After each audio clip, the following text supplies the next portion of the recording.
Il presunto debito di 10.000 euro, delle tracce sui polsi, si infittisce il giallo sulla morte di Anica Panfile, il prefetto, 4 morti ammazzati in un mese, nella Marca un fenomeno preoccupante.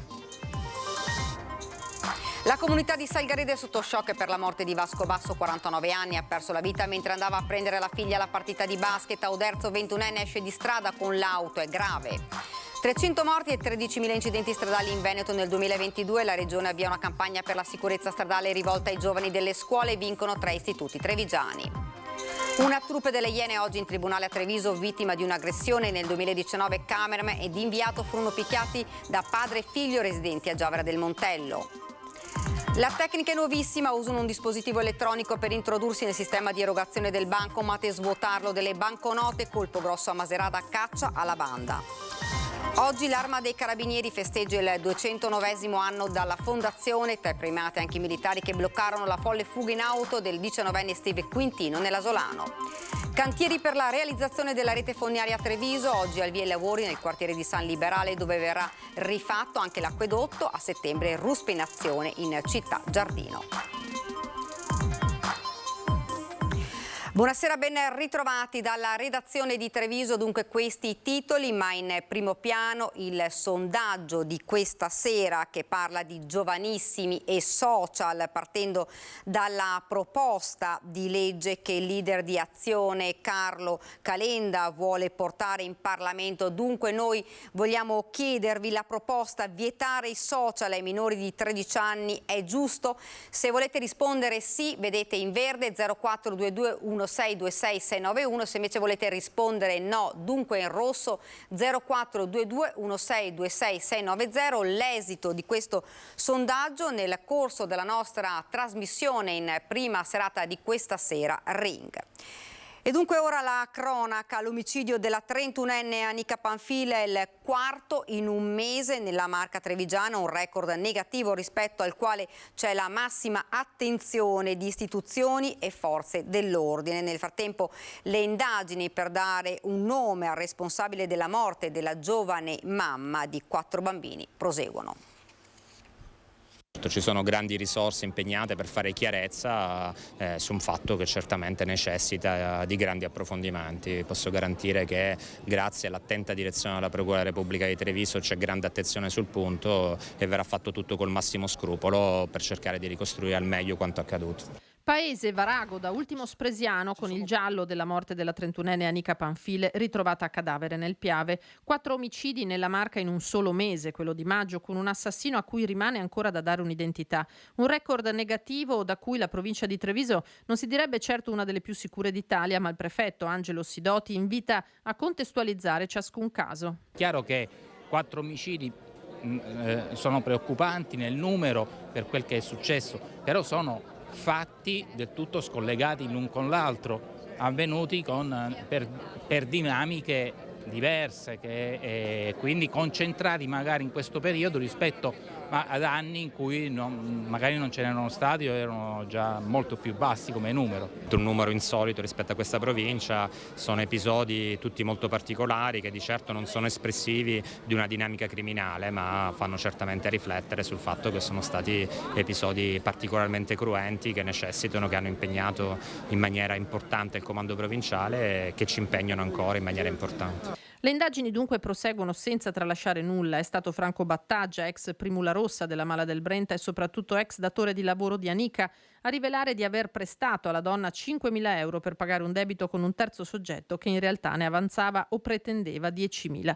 L'ultimo ad averla vista viva, Battaggia, quel pomeriggio del 18 maggio, poi il 21, il ritrovamento in un isolotto sul Piave con il corpo che, al di là delle ferite e delle tumefazioni al capo e al viso, presentava anche dei lividi ai polsi. È possibile che la donna sia stata legata e il laccio fatto sparire prima di gettarla in acqua, così da simulare un gesto estremo. Questo e molti altri aspetti sono sotto la lente degli investigatori. C'è uno sforzo importante per fare chiarezza e fare luce, sperando di poter arrivare a una conclusione nel tempo minore possibile. Dunque nelle ultime ore sono emerse delle novità. La donna, secondo le ultime notizie, avrebbe avuto un debito. L'avvocato Amadio, però legale del compagno della donna, dice: il mio assistito mi riferisce che non doveva soldi a nessuno. Il signor De Biasi mi dice che non sa nulla in merito a quel debito, che crede che per quanto ne sa lui quel debito non ci sarebbe. Così l'avvocato Fabio Amadio, legale del compagno della 31enne Luigino De Biasi. Nelle ultime ore stanno emergendo novità inquietanti sulla vita di Anika, fra queste che la donna avrebbe contratto un debito con chi ovviamente rimane un mistero. Si parla di 5.000 o 10.000 euro. È rimasto sorpreso da queste notizie, continua il legale, notizie che lasciano il mio assistito basito. Sulla questione del debito e sulle dichiarazioni di Franco Battaglia, datore di lavoro di Anika, alla pescheria l'avvocato è chiaro. Pare sia stata data una somma in denaro, viene dichiarato di aver dato una somma in denaro contante, lei mi insegna che è la cosa più difficile da provare sia in un modo che in un altro, anche perché di questi soldi non c'è traccia, quindi sono stati dati o non sono stati dati, immagino che la procura riuscirà a venirne a capo di questa questione. Così come non c'è traccia della borsa e del cellulare della 31enne. Manca tutto, alla fin fine manca tutto. Abbiamo solo il cadavere di una mamma e la sua felpa e pochi altri oggetti che al momento mi sembra non stiano apportando nulla. Continuiamo con la cronaca. La comunità di Salgareda è sotto shock per la morte di Vasco Basso, 49 anni, ha perso la vita mentre andava a prendere la figlia alla partita di basket. È la 25esima vittima sulle strade della Marca da inizio anno. Vasco lo conoscevamo bene tutti, tutto il paese. Tra l'altro Vasco è anche cugino del mio vice sindaco, la Carmela Pollinedrio. Lo avevo incontrato anche questi giorni in giro, insomma, perché è io lo chiamo ancora un ragazzo di paese. Quello che è successo è una tragedia. La tragedia ieri sera intorno alle 22, mentre andava a prendere la figlia alla partita di basket. Vasco Basso, 49 anni, stava percorrendo via 11 febbraio a Gorgo al Monticano, una strada secondaria stretta e piena di curve che collega la frazione Opitergina di Malintrada a quella gorghense di Cavalier. Il 49enne ha perso il controllo dell'auto all'altezza di una curva a sinistra, finendo nel fossato che costeggia la carreggiata. Sul posto, arrivati i sanitari dall'ospedale di Motta di Livenza, l'elisoccorso del Cafoncello e i vigili del fuoco. Nonostante il pronto intervento da parte dei sanitari, le operazioni per salvare l'uomo sono risultate vane, inutili i tentativi di rianimarlo. Le cause dell'incidente sono ora al vaglio dei carabinieri. Il sospetto nasce che abbia avuto un malore, insomma, questo è quello che posso pensare. Un sospetto che si fa vivo dal momento che Vasco aveva recentemente subito un'operazione e in passato avrebbe avuto dei problemi cardiaci, ma saranno le indagini ad accertare il motivo dell'incidente. Il 49enne era molto conosciuto in paese, così come la famiglia. Lascia la moglie e 2 figli, di circa 15 e 19 anni. Era un gigante buono, le parole del sindaco Andrea Favaretto. I di Vasco facevano parte del sociale di Salgareda, perché con Giocolandia, con la Proloco erano presenti. Conosco benissimo il fratello Moreno e conosco l'Attuela, sua sorella. Ho bellissimi ricordi anche di infanzia del papà di Vasco, Gianni, a cui faccio veramente, a papà e mamma, le mie condoglianze. Mi dispiace molto perché posso considerarmi un amico della famiglia, ecco, questo sì. Ed un altro grave incidente si è verificato questa mattina poco prima delle 7 a Oderzo, lungo la provinciale 53, ferita gravemente una ragazza di 21 anni originaria della Romania, residente a Oderzo, che per cause ancora in corso di accertamento è uscita di strada con l'auto finendo contro il muretto posto nei pressi di un canale irriguo. Per restarla dall'abitacolo della vettura, dove era rimasta incastrata, sono intervenuti i vigili del fuoco che l'hanno affidata poi alle cure dei sanitari del 118. La giovane è stata trasportata all'ospedale Cafoncello, dove è stata ricoverata in gravi condizioni e rischia di perdere una gamba. Sul posto sono intervenuti anche i carabinieri della stazione di Ponte di Piave. E dunque parliamo di sicurezza stradale, premiati dal presidente della regione Luca Zaia, 3 istituti della provincia di Treviso per i loro cortometraggi sulla sicurezza. Nel 2022 300 morti nelle strade e 17.000 feriti. Ancora troppi incidenti sulle strade, ancora centinaia di morti e migliaia di feriti. Nel 2022 nelle strade del Veneto ci sono state 300 vittime e 17.000 feriti. Su 81.000 sinistri a livello nazionale, ben 13.000 sono avvenuti nella nostra regione, vale a dire una media di 35 al giorno. Il dato è stato comunicato stamane a Palazzo Balbi in occasione di una conferenza stampa sul tema della sicurezza stradale in Veneto. Un'emergenza che la Regione Veneto sta affrontando, incentivando le sue iniziative in primis sul piano delle realizzazioni infrastrutturali per aumentare la sicurezza delle strade. Grazie alla legge 39 del 91 sulla sicurezza stradale, la Regione dedica molte risorse per esaudire le richieste di molti comuni. Nuove rotatorie, piste ciclabili e percorsi pedonali. Tra il 2016 e il 2022 gli interventi finanziati dalla Regione nel campo della sicurezza stradale e dell'ammodernamento della rete viaria sono stati 607. Parliamo di 100 milioni di euro della Regione Veneto, stanziati da oltre 100 milioni dalla Regione Veneto, ma arriviamo, se mettiamo il cofinanziamento di comuni, di province, ma anche a volte di privati, ad oltre 200 milioni. La Regione da tempo inoltre punta anche sull'aspetto della sensibilizzazione culturale del problema, mirando ai giovani nelle scuole a scopo preventivo ed educativo. Gli studenti sono stati invitati perciò a realizzare contenuti multimediali per una campagna informativa sul tema della sicurezza rivolta soprattutto a loro. Al contest hanno partecipato più di 90 istituti da tutto il Veneto. I primi 3 classificati, premiati oggi a Palazzo Balbi, sono degli istituti della provincia di Treviso. A loro è stato consegnato anche un assegno, denaro che gli studenti potranno utilizzare in ambito scolastico. Il primo premio, 5.000 euro, è andato all'istituto Isis Obici di Oderzo. Il nostro progetto è appunto un parallelismo tra la vita reale e il gioco di un bambino, sottolineando appunto l'aspetto che mettersi alla guida non è solo un gioco. Secondo classificato è un assegno da 3.000 euro all'Istituto Superiore Rosselli di Castelfranco Veneto. Terzo posto per Liz e Naudi Scarpa di Montebelluna con un assegno di 2.000 euro. Filmati spot di grande impatto, premiati per la loro originalità che faranno sicuramente presa sui più giovani. Si trovano qualcosa che è un linguaggio da ragazzi della loro stessa età e quindi probabilmente presteranno anche più attenzione e si sentiranno più coinvolti. Sicuramente sì, è di grande impatto per noi giovani soprattutto. I lavori degli studenti si potranno vedere nei social e sulle televisioni private.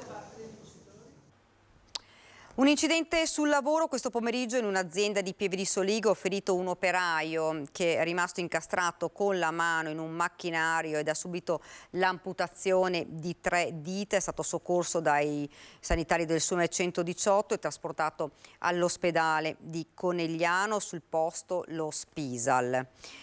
Una troupe delle Iene questa mattina in tribunale a Treviso, ma non per un servizio, ma come vittime di un'aggressione. La vicenda risale al 2019, quando cameraman ed inviato furono picchiati da padre e figlio residenti a Giavera del Montello. In aula il colpo di scena.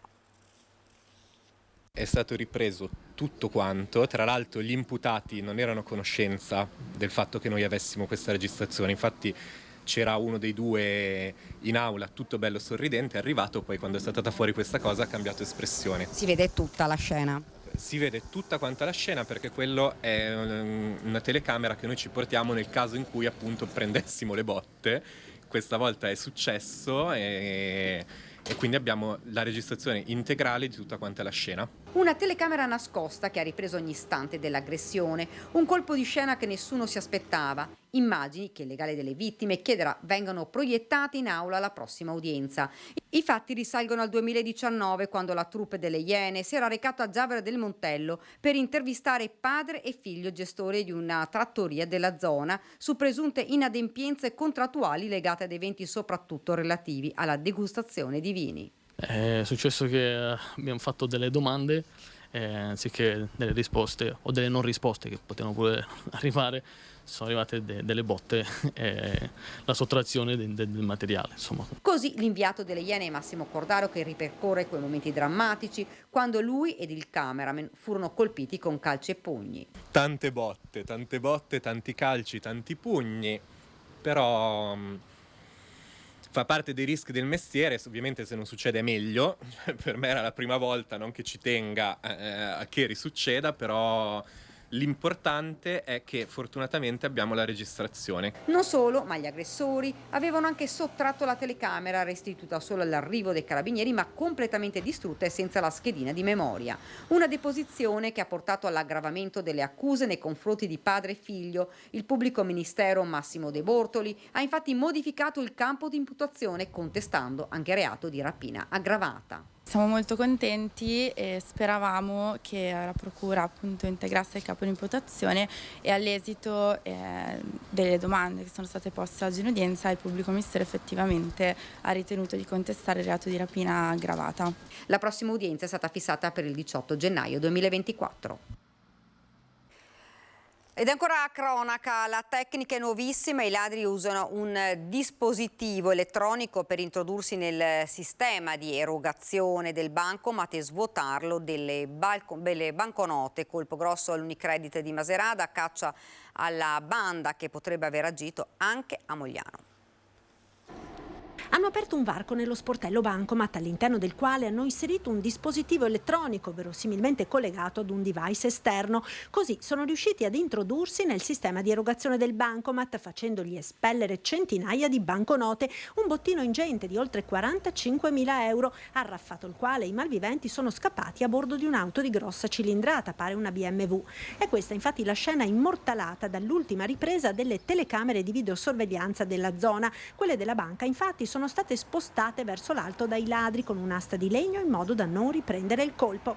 Il furto alla filiale di Macerata di Unicredit in viale Caccianiga si è verificato nella notte del 22 maggio scorso, ma solo ora si è presa la notizia. Un colpo con una tecnica nuova, dunque ben lontana da quelle con l'esplosivo utilizzate in passato, una forma di hackeraggio dei sistemi informatici che richiede alta specializzazione da parte dei ladri e che nella Marca finora è stata usata solo un'altra volta qualche mese fa a Mogliano. Sui colpi indagano i carabinieri, che ipotizzano possa trattarsi della stessa banda. In corso accertamenti anche nelle province vicine, dove qualche furto con analoghe modalità è stato messo a segno. Di certo a Macerata nessuno ha sentito o si è accorto di nulla fino alla mattina successiva, quando alla riapertura della filiale il personale si è accorto del furto. È caduto in un torrente facendo un volo di diversi metri dopo essere stato trascinato da un asino. 66enne di Segusino, ricoverato all'ospedale di Treviso con lesioni multiple provocate nell'incidente che si è verificato questa mattina in via Calponte. L'uomo stava conducendo l'asino legato con una corda quando all'improvviso l'animale ha cominciato a scalciare e correre, trascinando il 66enne. Colto di sorpresa dalla reazione repentina dell'asino, il 66enne, dopo essere stato trascinato per diversi metri, ha perso l'equilibrio ed è caduto nel torrente 3 metri più in basso, ferendosi ulteriormente nell'impatto con i sassi. Soccorso dal 118, è stato portato con l'elicottero all'ospedale di Treviso. Anche i militari che bloccarono la folle fuga in auto del 19enne Steve Quintino nell'Asolano, tra i carabinieri premiati con un encomio alla festa per i 209 anni dalla Fondazione della Benemerita. Forniva determinante contributo, unitamente ad altro militare, nelle ricerche di un soggetto in fuga, autore pochi minuti prima di un omicidio stradale. Anche l'appuntato scelto Matteo Montemarano e il carabiniere Mattia Prosdocimo tra i destinatari degli encomi nel corso della cerimonia del 209° annuale di fondazione dell'Arma in Piazza Rinaldi. Furono loro il 1° ottobre dello scorso anno a mettere fine alla tragica scorribanda nell'Asolano del 19enne Steve Quintino, costata la vita al 67enne Mario Piva, investito e ucciso a San Zenone. 31.600 i servizi di prevenzione nel territorio effettuati lo scorso anno, più altre 15.000 pattuglie da inizio 2023, quasi 100.000 controlli su strada, oltre 7.500 denunciati nell'ultimo anno e 500 arrestati.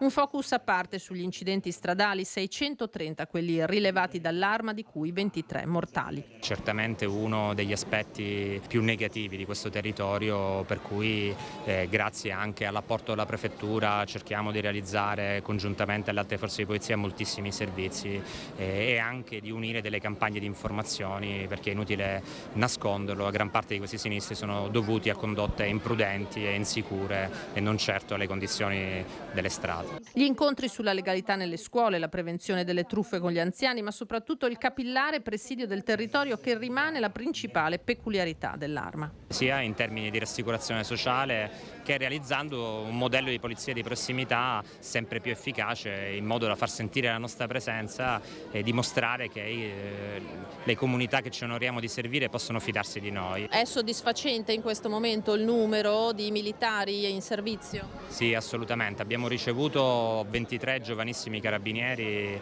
all'inizio del mese scorso. Ne aspettiamo ancora degli altri, probabilmente alla fine dell'estate, e questo ci consentirà di avere un organico adeguato alle tante esigenze che caratterizzano questo territorio, che è anche particolarmente esteso.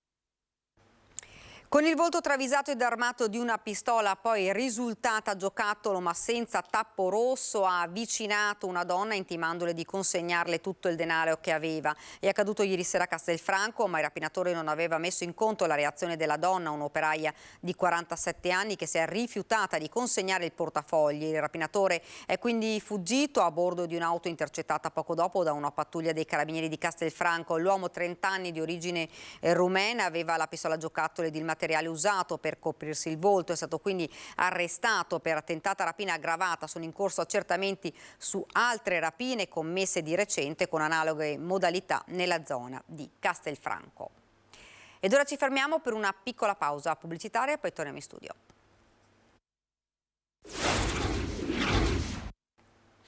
Siamo tornati nuovamente in studio, parliamo di Via del Mare che sarà realizzato entro 3 anni. Oggi il Presidente Zaia ha dato i tempi, entro poche settimane, ha detto da Palazzo Balbi, la sottoscrizione della convenzione con il concessionario.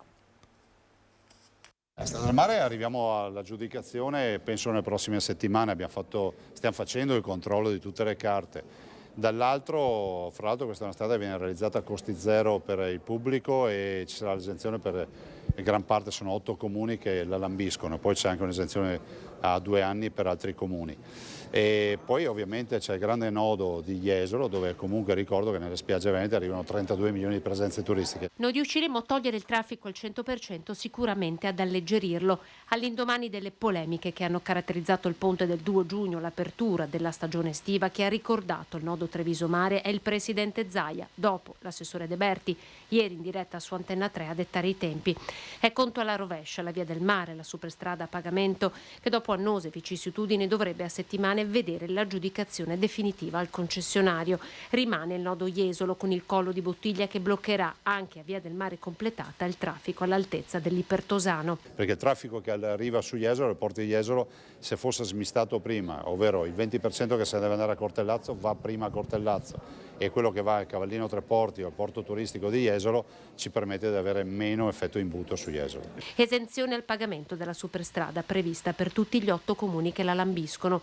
Occasione, quella di oggi, per nominare un'altra superstrada, la Pedemontana, ora riconosciuta anche da Google Maps. Gli ultimi 12 chilometri potrebbero essere aperti entro l'estate. Ci rendiamo conto che quando sarà completata sarà ancora molto più gettonata e molto più segnalata. È comunque un itinerario che permette di risparmiare metà tempo di percorrenza, ridurre i consumi ed avere assolutamente molta più sicurezza stradale. A San Liberale l'avvio dei lavori per collegare il quartiere alla nuova fognatura, da settembre cantieri in centro storico. È in essere il cantiere per la realizzazione del collettore tra centro storico e depuratore, ma a settembre cominceremo con il primo quadrante del centro storico, che è Città Giardino, dove cominceremo a realizzare la rete fognaria. Nella giornata mondiale dell'ambiente a San Liberale al via l'intervento da 4.300.000 euro per connettere l'intero quartiere alla rete fognaria, ma da settembre altro passaggio che il sindaco Conte definisce storico, la posa del primo tratto di fognatura all'interno delle mura. Nel frattempo San Liberale sarà il primo quartiere cittadino a essere completamente collegato al depuratore. Abbiamo deciso di non fare più interventi spot o episodici.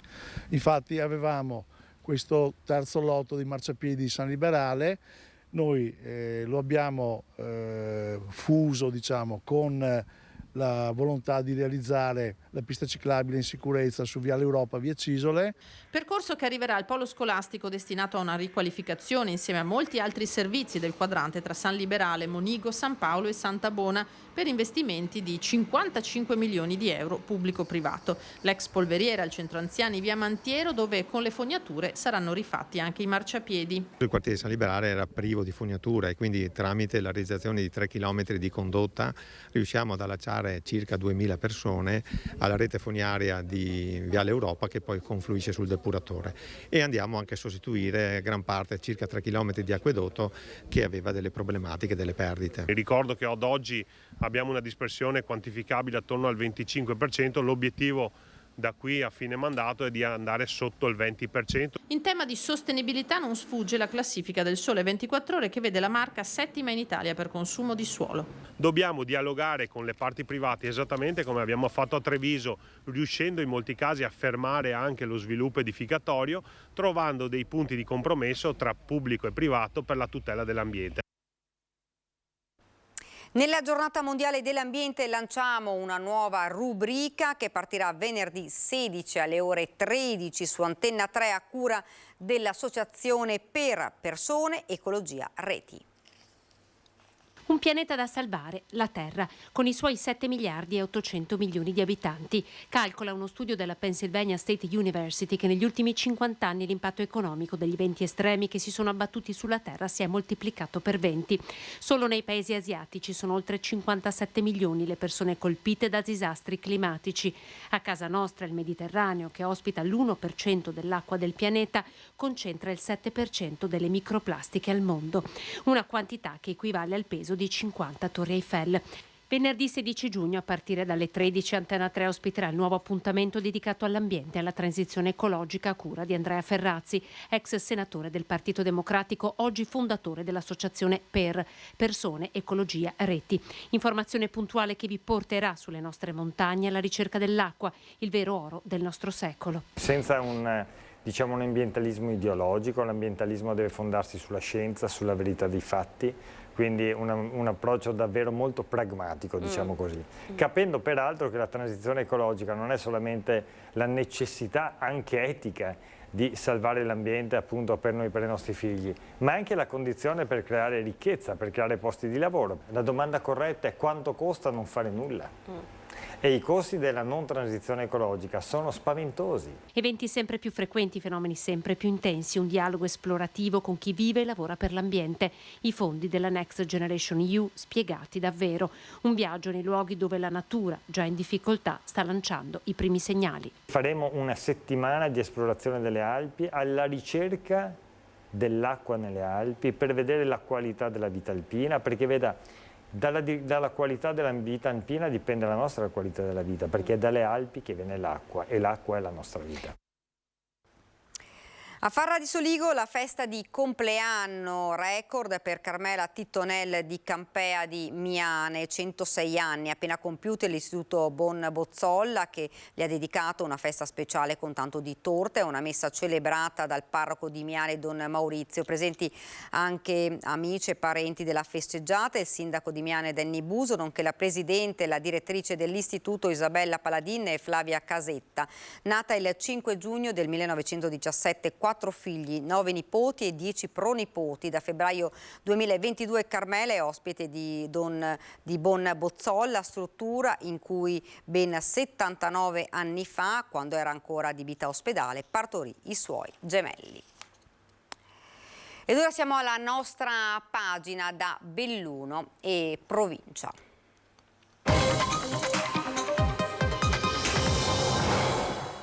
In primo piano la cronaca, Masso piomba sull'auto e per un miracolo non causa una tragedia, accaduto ieri pomeriggio attorno alle 15:30 sul 203 a Gordine in località La Pissa. Momenti di terrore per una famiglia padovana di Abano Terme, Andrea Farnè e con la moglie Elisa e i 2 bambini di 10 e 6 anni. Il Masso ha sfondato il tettuccio dell'auto dalla quale sono usciti tutti e 4 scioccati ma fortunatamente incolumi. L'allarme ha fatto arrivare i vigili del fuoco, l'ambulanza e i carabinieri oltre al personale di Veneto Strade che ieri ha messo in sicurezza la zona e oggi procederà alla verifica delle condizioni del versante roccioso reso instabile con molta probabilità dalla pioggia abbondante di questi giorni. E anche Belluno in festa per il 209° anniversario di fondazione dell'Arma dei Carabinieri, cerimonia nel cuore della città con una dedica speciale al 60° del Vajont.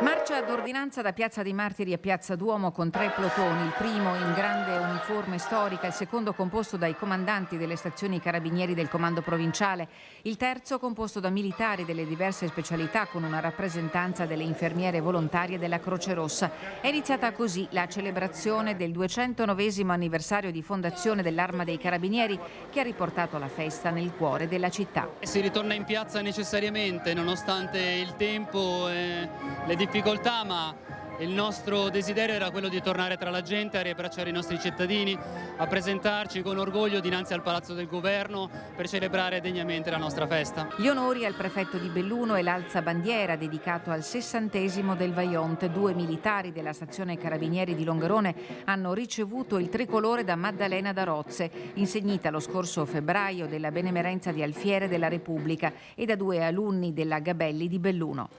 Importanti i risultati conseguiti in un anno di attività con alcune operazioni di assoluto rilievo: il sequestro di un ingente quantitativo di stupefacenti a Cortina e di refurtiva recuperata dai carabinieri di Feltre, l'arresto degli autori di una rapina sono state valorizzate dalla consegna delle tradizionali ricompense.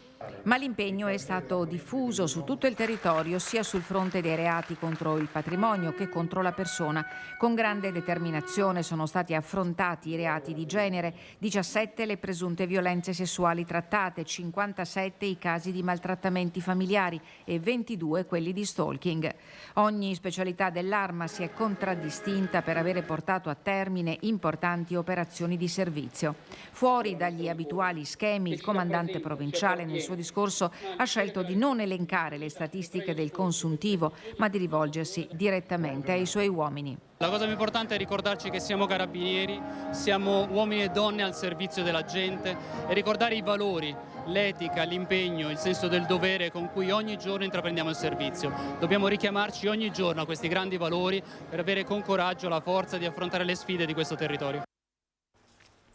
Si è concluso con successo il progetto di sostegno al settore lattiero-caseario bellunese. La provincia ha liquidato 1.200.000 euro a favore di 12 latterie del territorio, investimenti importanti per le piccole latterie che rappresentano non solo un segmento economico ma anche un presidio delle montagne, insieme a una parte cruciale per il turismo. La cifra liquidata è frutto di un confinanziamento da fondi comuni confinanti e da fondi propri della provincia. Ogni anno la produzione del latte nel bellunese si aggira intorno alle 53.000 tonnellate, un terzo delle quali è impiegato per la produzione su vasta scala di formaggi DOP. Senza le latterie l'autenticità del nostro territorio sarebbe più povera, ha commentato il presidente Roberto Padrin, sottolineando la forte valenza di promozione turistica di questi presidi che sono veri e autentici scrigni di sapori.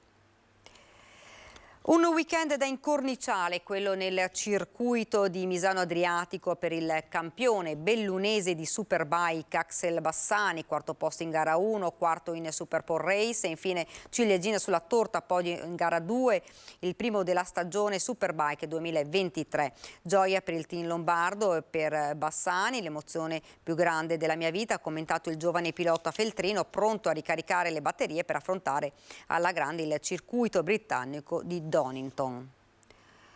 Dopo 3 anni di sospensione causa Covid, la piscina di Belluno torna ad ospitare la tradizionale vasca longa, staffetta di nuoto a squadre a scopo benefico. In vasca per tutta la giornata di sabato scenderanno 450 atleti da tutta la provincia e dal Veneto.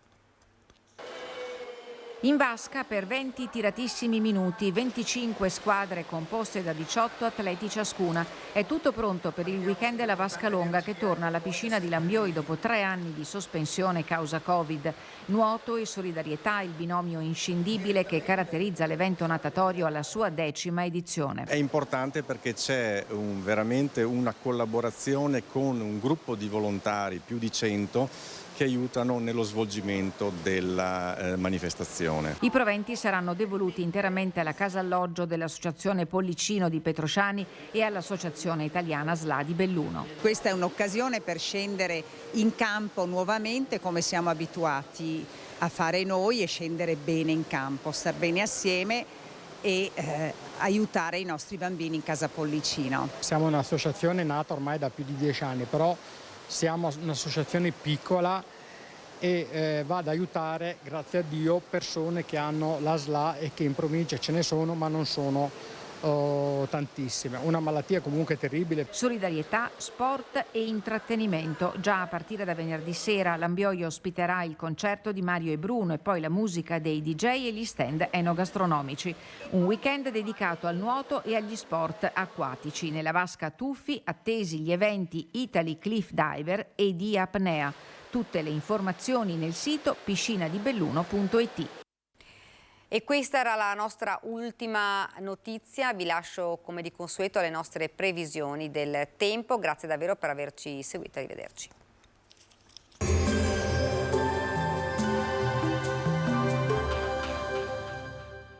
Entra nel mondo Lolato. Da oltre 40 anni un team di professionisti per migliorare la qualità della tua vita. Centro del piede con servizi di podologia. Laboratorio per la produzione di plantari e calzature su misura. Bentrovati al meteo. Dopo un inizio di settimana all'insegna delle piogge, condizioni ancora instabili sul nostro territorio. Vediamo il dettaglio di martedì 6 giugno. Sul Veneto fino al mattino avremo rovesci sparsi. Col passare delle ore nuvolosità variabile, sarà via via più asciutto e soleggiato, soprattutto in pianura, mentre in montagna saranno possibili ancora dei temporali. Temperature stazionarie, minime tra 13 e 18 gradi, massime invece tra i 21 e i 24 gradi all'incirca. Spostiamoci ora sul Friuli Venezia Giulia. Anche in questo caso tempo incerto, saranno probabili rovesci e temporali sparsi, non escluse delle schiarite su bassa pianura e costa. Temperature minime tra 13 e 17 gradi, massime sui 20-22 gradi. Infine diamo uno sguardo alla situazione del Trentino Alto Adige, dove in mattinata prevarrà il sole e anche nelle ore più calde si formeranno degli isolati rovesci.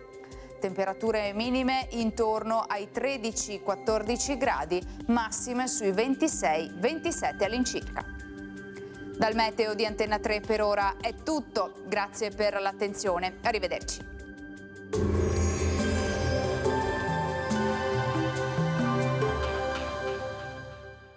Busti, tutori e protesi di arto personalizzati. Ortopedia e sanitaria Lolato. A Treviso e Montebelluna. Lolato, soluzioni per star bene.